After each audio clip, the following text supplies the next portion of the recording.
Oh, hey. Hey, thanks for meeting me here on such short notice. This place isn't bugged, is it? Bugged? Wait, Jamie, what's going on? It's just, you're my only lawyer friend, and I need your professional opinion. Do you see that brand new Hyundai Tucson out there? Yeah? That's all I paid for it. I think I need to get back to you on that. Do you know what you want? Yeah, I do now. Deal's so right, it almost feels wrong. Get the car or SUV you've always wanted, plus America's best warranty at the Hyundai Getaway Sales Event. The guilt is real, but so is the savings. Listen, I don't want to get in your business, but if that's all she paid for it, I'll have what she's having. It's a great day for a new Hyundai at the Hyundai Getaway Sales Event going on now. Get 0% APR for 60 months, plus 0 payments for 90 days on all Hyundai Palisade, Santa Fe, and Santa Fe hybrid models. And check out our other great deals at your Hyundai dealer today. Offer ends September 2nd. Call 562-314-4603 for details.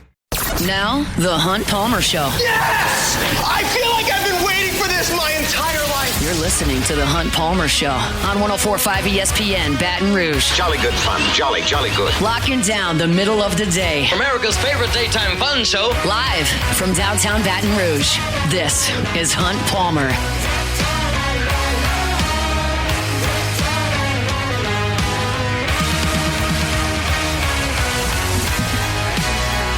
Welcome in. Hunt Palmer coming to you from our studios downtown in the capital city on this Labor Day. Hope you're having a good one. Tiger fans probably having a good one for the first time in quite some time.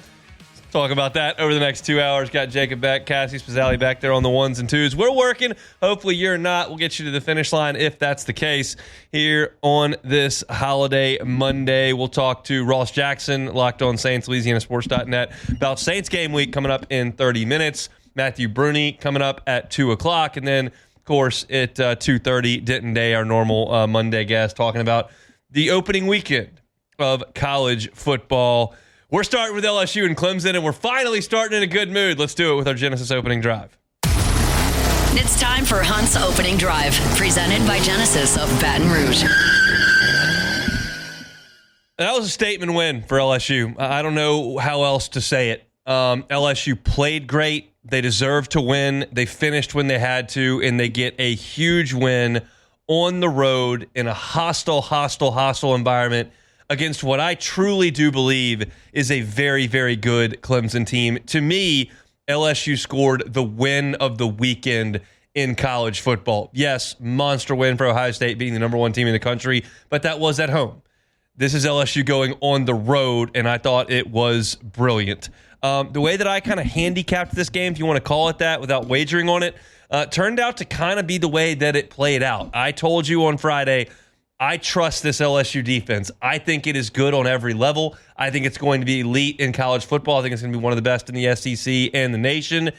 And after 4 quarters, there's very little you could say to argue against that. This was a complete and excellent performance from LSU defensively, really from start to finish. I mean, Clemson scored 10 points. 3 of them LSU gifted as Bauer Sharp dropped the ball and Clemson runs it back down into field goal range. They actually, on that drive, go -1 yard and kick a field goal, and then Clemson mounted one 75-yard drive. And beyond that, there was nothing for Clemson offensively. This is a Clemson team with an offensive line that was loaded with experience and has a lot of high-end talent as well. Supposed to be a strength of this Clemson team. They flat quit trying to run the ball. Quit trying. In the second half, they had 4 rushing attempts. They did not run the ball on a single first down the entire second half. And the end result for Clemson on the ground was essentially nothing. 20 attempts, 31 yards. The leading rusher in terms of attempts for Clemson was Cade Klubnik with 8. Adam Randall's a big physical dude. You saw that on the touchdown that he punched in. 235 pounds. They gave it to him 5 times total in the game. They quit trying to run the ball. It was not because they were down 3 scores. They were never down 2 scores in this game.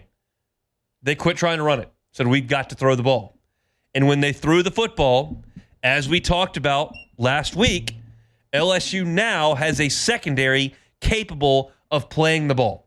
LSU was credited in this game with 6 pass breakups. You saw Mansour Delane get in on a 4th down and knock a ball away. You saw P.J. Woodland in coverage doing a nice job. A.J. Halsey came in the second half after serving that suspension on a third down play over the middle. He knocks one away. They made life difficult on Clemson's wide receivers. Now, I realize losing Williams is a big deal for Clemson. That's not something we're just going to completely dismiss. That's a big deal to lose your number one receiver. But they had depth there. Bryant Wesco had a monster freshman year. TJ Moore had a monster freshman year. Those guys were back. And Cade Klubnik only completed 50% of his throws. He was under pressure at times. LSU pressured him 5 times. One of those pressures resulted in an interception by LSU's transfer portal players. You had Patrick Payton on the pressure, forces Klubnik to throw high. Delane's right there, makes a play on the ball. But there was pressure all night. And there was pressure on the fourth down that finished the game. Harold Perkins comes flying off the field, shows you that speed, and Cade Klubnik doesn't have the ability to elude it and can't get anything on the throw. It's thrown away. This is not a fluke. This is not a situation where LSU played above its skis or LSU got some significant breaks. This was just a great defense with a really good defensive coordinator and an excellent plan, and the execution of the defense was spectacular. They put Clemson in a blender for the majority of that football game. And that is not something LSU has had the ability to do for years. They didn't have to do it in 2019. I thought the defense was pretty good at the end of the year in 2019. A lot of folks will point back at the Vanderbilt game and point back at the Ole Miss game that year. But towards the end of the season, LSU's defense was playing really well, and you had a lot of NFL players on that defense. But since then, defense has not been played at a high level at LSU, and that changes this year. You've got transfers that have come in to make an immediate impact. You saw that from Delane. You saw that from Halsey. You saw that from Gooden. You saw that from Peyton. You saw that from Pyburn. These are guys they brought in because they were proven Power 4 college defenders, and they did their jobs. Saw Whit Weeks and Harold Perkins looked fast and athletic, healthy, excellent. I thought you saw Jacobian Guillory look healthy on the inside. Ahmad Bro and Dominic McKinley were in there. And nobody on the defense stood out statistically. It was just the way that the defense played as a whole that was so encouraging. Nobody had more than 5 tackles. Nobody had more than a tackle and a half for loss. Perkins had both of those numbers. Nobody had more than 2 hurries. You just had the 1 turnover. But it was just, there was nothing there for Clemson in terms of big plays, chunk plays, busted assignments. It just wasn't there.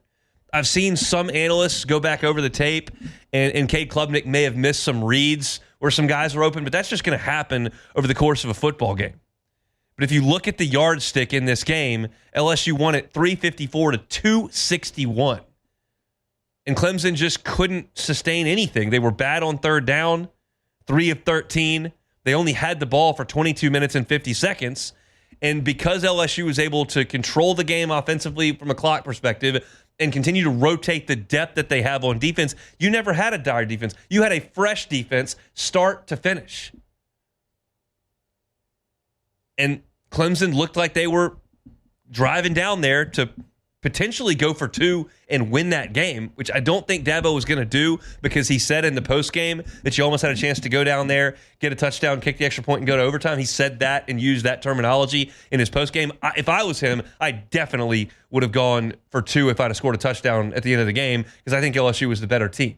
And this is what I when I thought about this game yesterday, I had slept on it. I had done postgame. I had written a column for LouisianaSports.net. And so, okay, what do I think now that the dust is settled and I can look back on that game? And this is the most impactful thing I can say about that game Saturday night on the road at Clemson.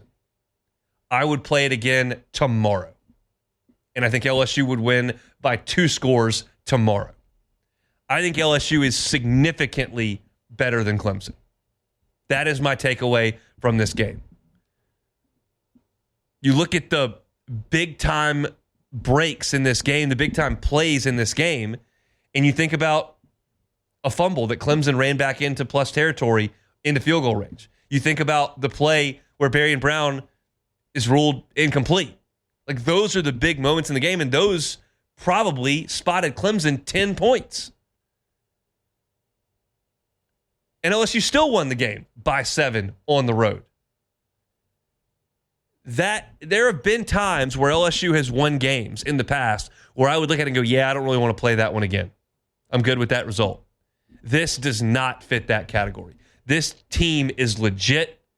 You have got a great defense, good at every level, and a guy calling it who knows what he's doing, and a roster that's comfortable with what he's asking him to do. And you've got an offense, which we'll talk about in the next segment, that wasn't spectacular on Saturday, but it was in control for the majority of that game. And that's because you've got a fifth-year quarterback, and you've got a lot of playmakers and weapons. I want to save the entire segment in the second segment for this offense, but the lead for the show today and the backbone of this football team, which will help take them wherever it is that they go, is that defense. It's good everywhere, and it was excellent in that game on Saturday night. Clemson, 261 yards, 31 yards on the ground, 230 passing, but only 50% from a really good quarterback. 3 of 13 on third downs. LSU out first down Clemson 25-13. Clemson only got 4.5 yards per play. And again, quit trying to run the football against LSU's front with that veteran and supposedly excellent offensive line. Not on this night. LSU was much better up front. And that's what I thought was going to happen in this game, and it ended up playing out that way. And it is a monster, monster, monster win for this LSU football program. I don't know if a big win is going to help you when it comes to the playoff selection. In my opinion, as I sit here right now, I think the losses you have are more important than the wins based on what the committee has always done and the way that college football has always responded. It's always been how many games you lost, not who did you beat. But I can tell you this, as someone who said all summer long, I don't want to play this game. It's a monster win for LSU. And it's certainly not going to hurt you. It could help you. But you've got wiggle room now with the 2 losses you can theoretically play with. You've been taking them right out of the chute every single year, and they finally got that monkey off their back, and they can now push forward this season feeling good, feeling confidence, and now we know this defense, this team is damn good. That's our Genesis opening drive here on this Labor Day. Appreciate you hanging out with us here on 104.5 ESPN Baton Rouge. I do want to talk about LSU's offense. Unspectacular, but steady and good enough to win the game. We'll do that when we come back. The Hunt Palmer Show. You're listening to The Hunt Palmer Show on 104.5 ESPN Baton Rouge.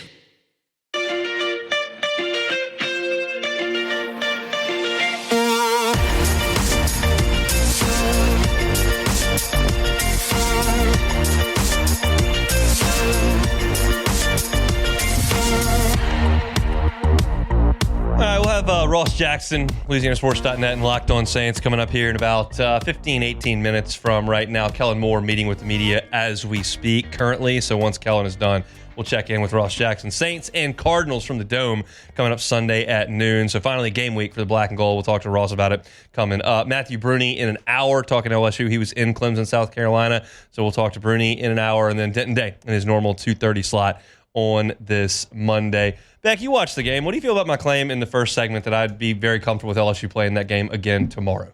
Yeah, no, I completely agree. I think you could just tell in the second half, you could just tell LSU was just looked a lot more, not prepared. Obviously they were prepared, but they just looked a lot more comfortable. Like you had those, the wide receiver miscues a little bit early in the first half. And then of course the fumble late there in the first half.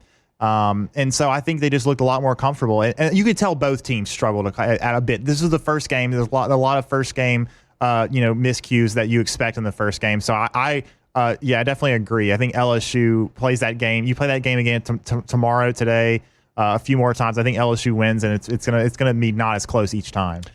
I thought that LSU defensively was great. That's why I wanted to lead with it. Let's talk about the offense now. LSU in the game, 17 points, not a massive amount.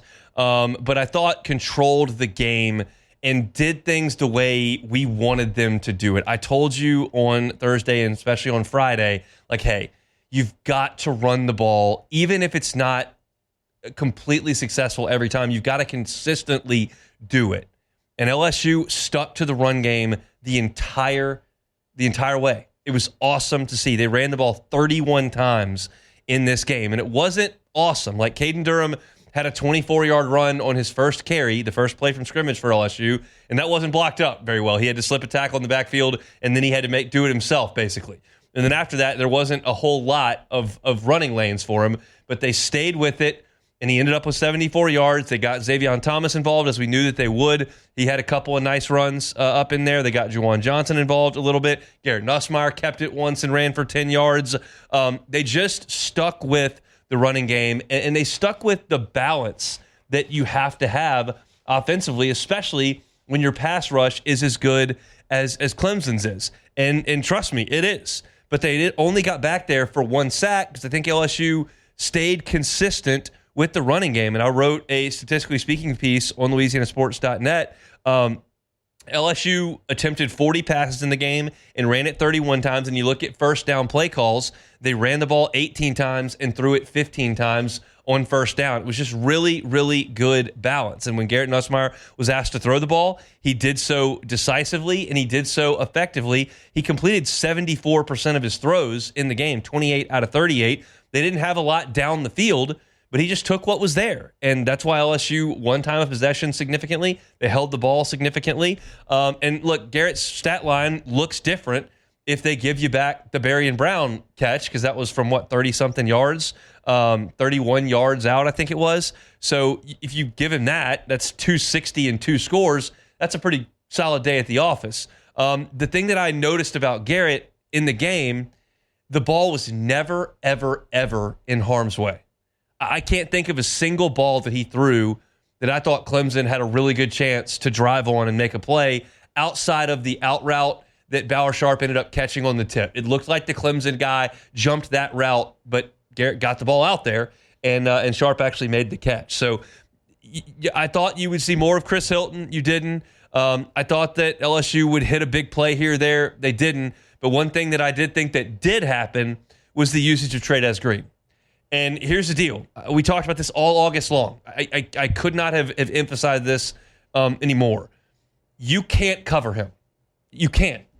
Avion Terrell is one of the best cover men in college football. He might be a first-round pick when it is his time. His brother was. He's their number one cover corner and has been for over a year.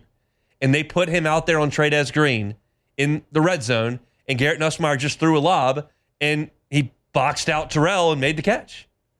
I mean, you're giving up, in a lot of instances, like 9 inches, 8 inches, plus the vertical leap. If y'all didn't see Jacques Doucet's pregame tweet of Trey'Dez Green in pregame warmups in a T-shirt flying through the air, nabbing a ball out of the sky, like, there is no defensive player that can do anything with that. I think he drew, was it 2 PIs? I think it was he at drew least 2 pass interferences. Yeah. One of the pass interferences set up the touchdown that Caden Durham ran in, and then he scored a touchdown.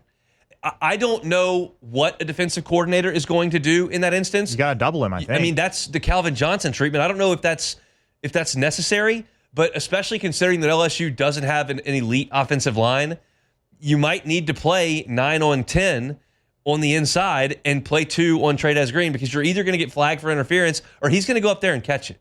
I don't know it's just physics. He's 6'7" and can jump. And there's not going to be a lot of better corners that LSU sees than Avion Terrell. Clemson, to their credit, put their best guy on. They didn't just fire a linebacker over there. It didn't matter. He directly impacted both of LSU's touchdowns. 1, a pass interference that got him down there, and 2, the actual touchdown. I thought that was awesome from LSU. The thing that I didn't like was the sequence before the end of the half. This is something we addressed in the things that have gone wrong for LSU in openers. If you remember, in Orlando, they drove right down the field the first drive, then went for a 4th down and got no points. Then in Vegas last year against USC, they drove right down the field, got inside the 5, went for it on 4th down, didn't get any points. Right before the half, you're at the 12-yard line. There's 9 seconds or so to go, and you're out of timeouts because you called your last one. And at that point, you just have to look at this and go, okay, we're trying to get a touchdown, obviously. what's the best way to go about that? Well, probably to throw it in the end zone twice, and your odds of scoring, throwing to the end zone twice from the 12, are just not super high. And then on fourth down, the odds of you converting the first down, running the clock down to 7 or 8 seconds, spiking the ball, then having 6 or 7 seconds to maybe run one more play and then kick the field goal, or just bring the field goal unit on. The odds of getting a touchdown there just aren't very good. This is not 4th and goal from the 6-inch line. You're outside the 10. It's just time to kick that field goal. And I understand. We talked about this last week. If you've got Jaden Daniels, Malik Neighbors, Brian Thomas, and that 2023 LSU defense, okay, let's go for the touchdown. I understand. You got to go score a touchdown because you're not. 3 points is essentially nothing in the track meet that you're going to be in with that defense and that offense. This is not that team. This LSU defense is awesome. And at that point, after a half of football, you should have had confidence in them. They had given up 7 points. It was 10 on the scoreboard because you fumbled and let them run down there and get a free field goal. But your defense had been stout. Kick the field goal. Make it 10-6. That's fine. I think Brian Kelly, now with that game in the rearview mirror in his back pocket, with Cade Klubnik and that offensive line and those wide receivers in that environment, for you to go out there and play defense and hold them to 10 points, everyone in that building's got to realize right now we've got a really good defense, and we need to take the field every Saturday with an understanding that defense is there, and you make decisions based on that. In this instance, you got to take the field goal attempt. That is nearly a surefire 3 points, and you need them. Points are very good. That was one thing I did not like. As far as the offensive line goes, they weren't great, but they did enough. Garrett Nussmeier is very, very adept at dealing with some free rushers. Helt got back there for the 1 sack, but he was only pressured 2 other times. Got rid of the ball when he needed to, other than the Helt sack. Got out of the pocket when he needed to. I thought the play where he rolled to his right and hit Kyle Parker to get down into the red zone was gorgeous. In the running game, wasn't phenomenal, but there was variation in it, and there was a little bit of push here and there, and you kept them honest with the amount of times that you ran it. I don't have high hopes for this LSU team being a top 3 rushing offense in the SEC. I don't have high hopes for this team being a top 15 rushing offense in college football. But you've got to have some semblance of a running game. And the good news for LSU is, on this running game, you've got a tailback who's pretty good at busting out of tackles and creating a little bit of something. I'm not asking him to go hit the home run every time. He can do that, and he will a little bit. But that, like the play on the first play where he spins out of a guy that should have had a tackle for loss and ends up with 24 down the right side, like that's the stuff you're looking for. And he probed here and there and got 8 yards here and 12 yards here and 3 yards here, and that's all I'm looking for. Because you've got a quarterback who can make great decisions and great throws. You've got elite talent out at wide receiver. And you're going to make plays through the air. You've got to keep teams honest with their pass rush and win some time in possession. And LSU did all of that to perfection in the game on Saturday. I love the balance. I love the production. I think that you can make a case here or there that you probably should have scored 24, 27 points in this game. You only came away with 17, but that was good enough because of that defense, which you've got to consider every time you analyze anything on this team. All right, now that we've kind of talked about the offense, let's talk about the Varian Brown play. I will tell you this. It's my job to host the pre- and post-game show for LSU. It's my job to write columns and news stories on LouisianaSports.net. It's my job to sit here 10 hours a week and talk sports. I'm not sure I can accurately communicate what needs to happen in order to have a catch secured and a touchdown scored. I'm not sure I can do it. I don't know how ridiculous that sounds. There's probably some of you that are nodding your head like, yeah, me either. There's probably some of you that going, we'll figure it out. It's your gig. But I can hear it both ways. I can hear you have to complete the catch through the ground, and I don't know that he did. I texted my group text when they were under the hood for this replay. I think it'll be incomplete. I was in the minority everyone I was seeing on Twitter that didn't have a dog in the fight outside of Dan Walken, everybody else on Twitter said LSU got hosed. So that's got to be worth something that everybody disagrees with me. But I saw him go to the ground, the tip of the football hit the ground, and I thought it moved. But I can also hear, well, he caught the ball at the 2, secured it, was going to the ground, broke the plane, and hit the pylon. That's a touchdown. And I don't disagree with that either. I wish I could come on here with a sizzling hot take backed by facts, but I can't. I can see it both ways.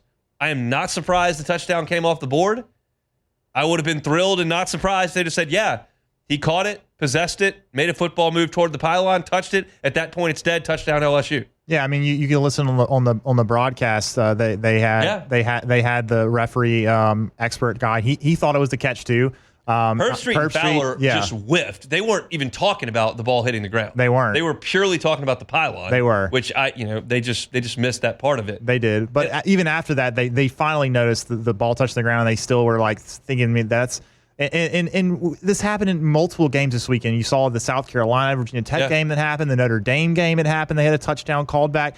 And the only thing I'm certain of is I'm just uncertain every time this happens. You just don't know. I get accused at times of trying to be, quote unquote, overly objective and just like slanting against LSU. I promise you, I never do that intentionally. I do feel like I can, generally speaking, remove fandom and analyze things that happen with the understanding that I hope LSU wins.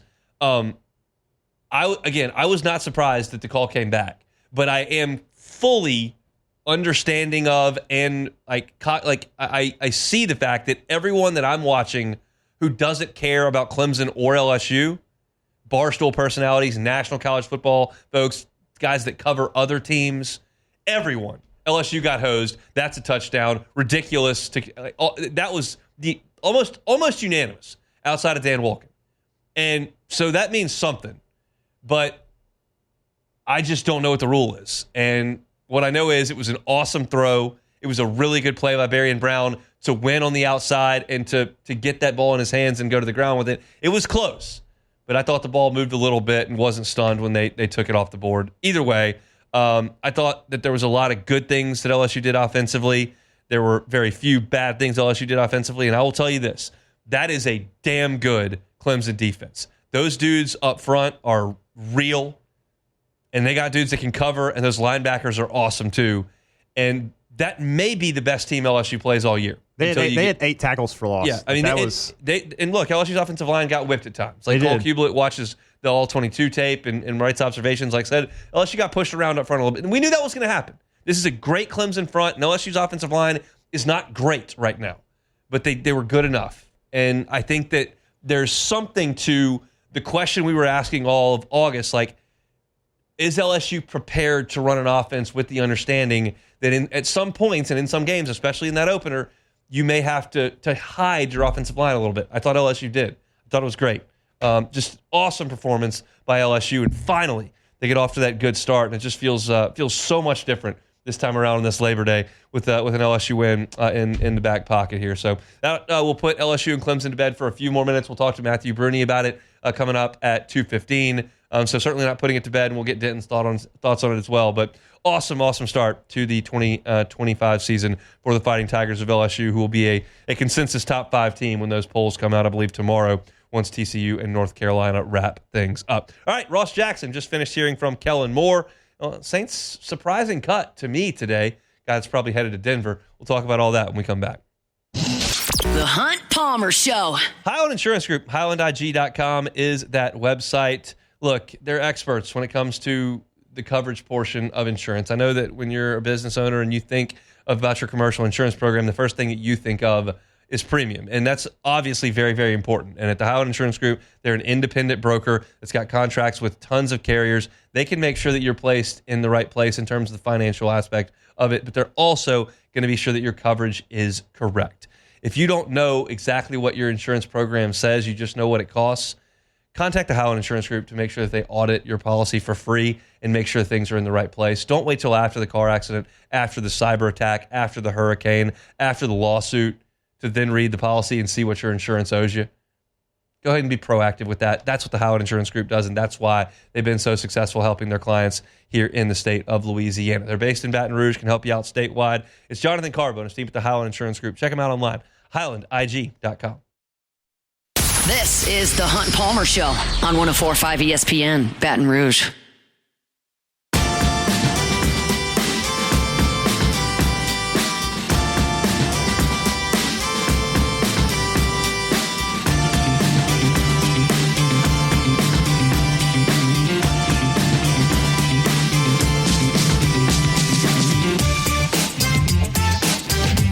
Chugging right along here on this Monday. Appreciate y'all hanging out with us in the Bayou Ford chat there on YouTube. A lot of folks hanging out. Appreciate the interaction. Throw us a like if you would. Always appreciate that on the YouTube. Everything that you're looking for is always uploaded on YouTube. Our whole shows are there each and every day, as well as my LSU content, Hunt on LSU, and my Saints content, Hunt on Saints. You can also read about the Saints at LouisianaSports.net. That's where our guy Ross Jackson lives, Locked on Saints as well. Give us some time here on the Jim's Firearms Hotline. Ross, happy Labor Day, sir. How are you? Hey, man. Happy Labor Day. I'm doing great. Thanks so much for having me on. Glad to be here with you. It's our pleasure. I want to talk about what Kellen Moore had to say today, but first of all, I want to look at the move today that the Saints made, releasing J.T. Gray, who has been one of the best special teamers in the National Football League in his time in New Orleans. Not a guy that gets a lot of headlines, but certainly has been impactful. Were you surprised, and what do you think this means? Yeah, no, I was very surprised by this. I actually, over at LouisianaSports.net, I wrote up a story just yesterday about predicting the team captains, and I had J.T. Gray going into his full gold patch 5th year as a captain season, and so I was very surprised by this move. I think for the most part, probably what it comes down to is that the Saints have been doing a lot of these types of moves over the course of the offseason, where they've been moving towards youth, and they've been kind of moving away from players that were a part of the previous regime. We saw that with guys like Isaiah Foskey, as well as Peyton Turner much earlier in the offseason, where they didn't bring him back on another contract. And so this just feels like another one of those moves. Now, the Saints are going to have to figure out what they're going to do at gunner and figure out who those guys are going to be now on both sides, because one of the other kind of big players at that position was Rico Payton, who is now a New York Giant. And so Saints are going to have a lot of new things going on this offseason, and that goes beyond just offense and defense. It clearly goes towards special teams now as well. I want to stick with special teams, and then we'll get to Kellen Moore. Kai Kroger wins the punting job. What do you make of that? The Saints have had a lot of turnover there since Thomas Morstead was ushered out. How do you feel about the punting situation right now? Yeah, 4 new punters in 4 years now, 4 over the course of the last 5. And this was another one of those sort of ventures away from what the Saints were doing before. We saw over the course of the past couple of years, Lou Headley, Matthew Hayball, sort of this focus on a little bit of the Aussie style, Aussie punting style. And now with Kai Kroger, we see the Saints move away from that. So another one of those things that comes with the regime change here. And so I think that we'll see what goes on in terms of, how they're able to sort of capitalize from that. There was some conversation early on about whether or not they, might still be looking at punter. There was a conversation about a trade with the team at one point. Could you imagine that, this New Orleans Saints team trading for a punter? Goodness. And so, they've been looking all over the place for it. So if Kai Kroger ends up being the guy, which looks like is the case, it'll be a return to the more traditional style of punting that this team had with Thomas Morstead as well as with Blake Gillikin years ago. But, of course, some kinks and growing pains to work out with a young rookie coming in. All right, let's talk offense.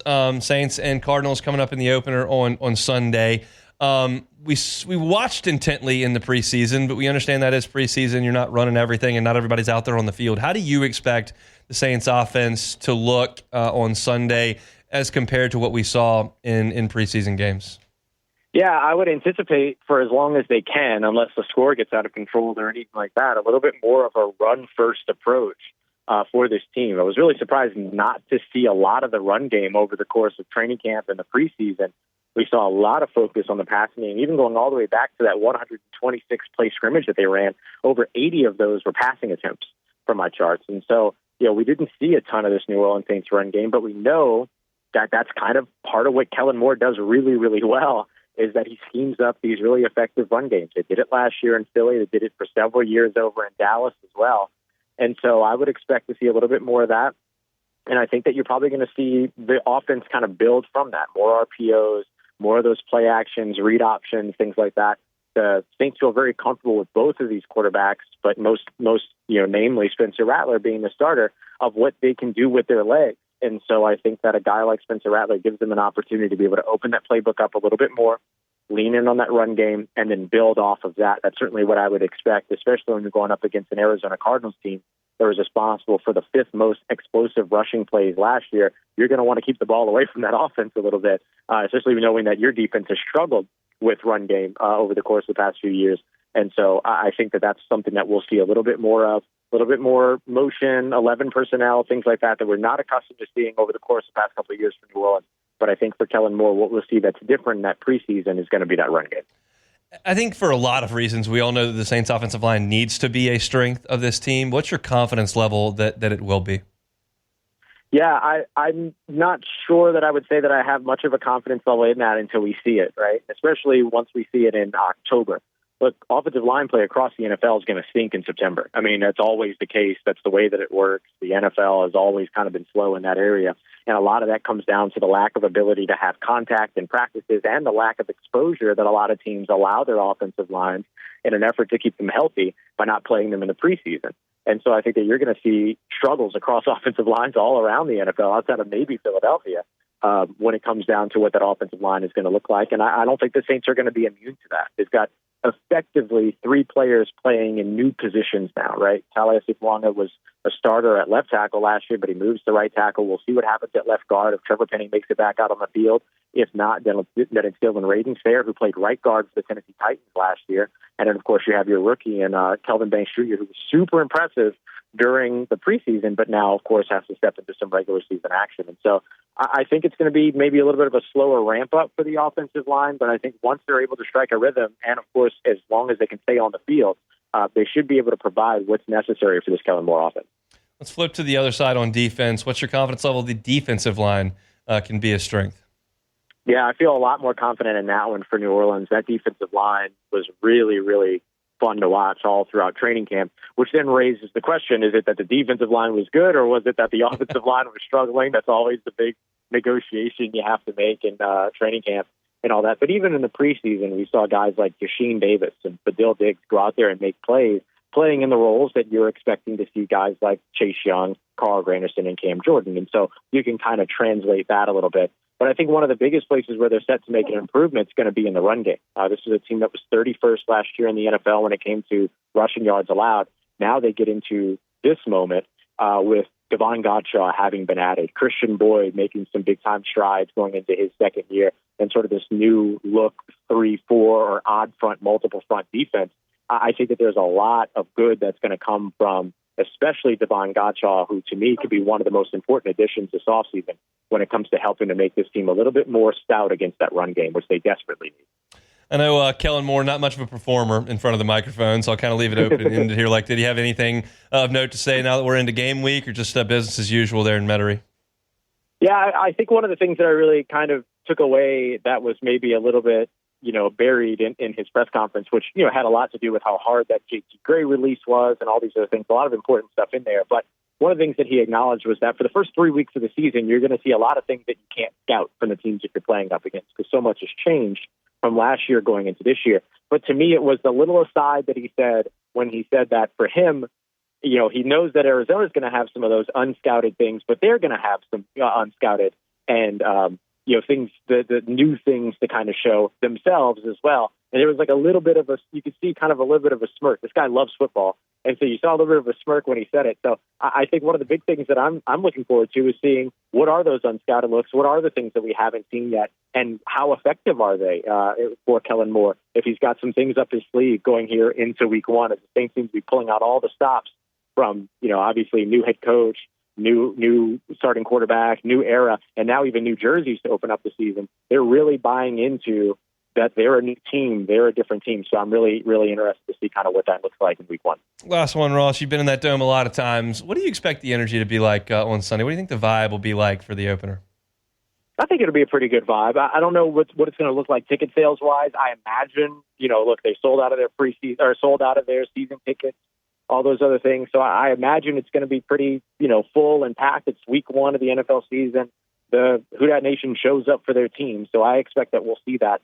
But I think the biggest thing is really going to be, how much the Saints can keep the fans in it, right? There's the sort of beloved nature of them as an organization, but you still got to go out there and perform to get the most out of the fans that are going to be there too. And so I know Kellen Moore and this New Orleans Saints team, they're very kind of, they're very focused on the idea of getting sort of that dome field advantage back, which hasn't really been there for the past couple of years. And so they'll have to go out there and perform in order to keep the dome rocking and present throughout that game. Saints and Cardinals coming up noon on Sunday. Ross is all over it for LouisianaSports.net, as well as Locked On Saints, wherever you find your podcast. We appreciate some time, Ross, man. Hey, thank you, man. You take care. Stay safe. Thanks for having me on.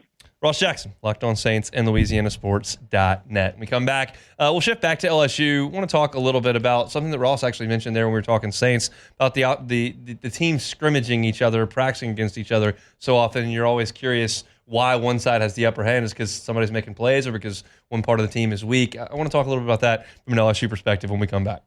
The Hunt Palmer Show.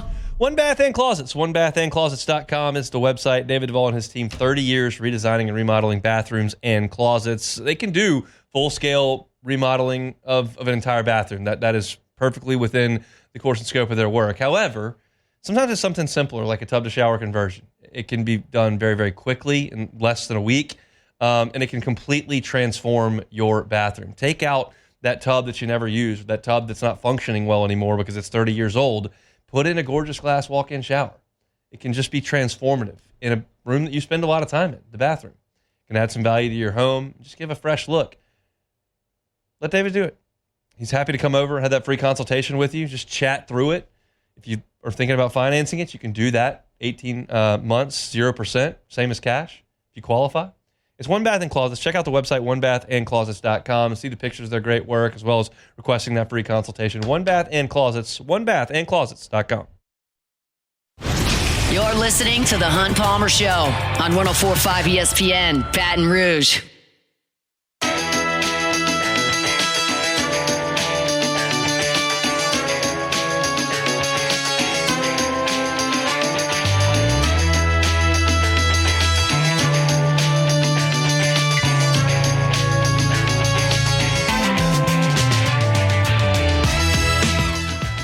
Closing up the hour here. It's kind of a point that I made a little bit in my first 30 minutes when I talked all LSU and Clemson. If you missed it, you can go catch that wherever you find your sound. Hunt on LSU. Talked about the defense in the first segment, offense on the second segment. This kind of blends the two together. We told you in August that when we were out at practice and saw LSU good on good, 11 on 11, that the ground game struggled. And the question becomes, is that because LSU's defensive line is so good, or is it because LSU's offensive line is terrible? And you just can't ever be sure until you watch them play somebody else, right? And you watched on Saturday, and like the running game struggled at times. You give up 8 tackles for loss. Even your biggest run, Caden Durham's, was a potential tackle for loss that he spun out of. But I will say this. In terms of talent level and activity, like, I could make the argument that LSU's defensive front and Clemson's defensive front are two of the best fronts that LSU's offensive line will see all fall. And so we haven't seen them, in my estimation, against a mediocre front yet. And that's what you're going to see a little bit in league games. Like, Vanderbilt's going to be pretty mediocre up front. Arkansas is going to be pretty mediocre up front. You're going to see a little bit of that. I don't know that Ole Miss is immensely talented on the defensive line. You got some teams that are. Like Texas A&M is going to be really talented up front. We'll see what Florida is. But my point is, like, I'm not ready to assess LSU's run game or offensive line in totality, because all I've seen is them facing what I think is a really, really good LSU defensive line and what NFL draft scouts believe is a really, really good Clemson defensive line. I know how bad they were against the run last year. I got it.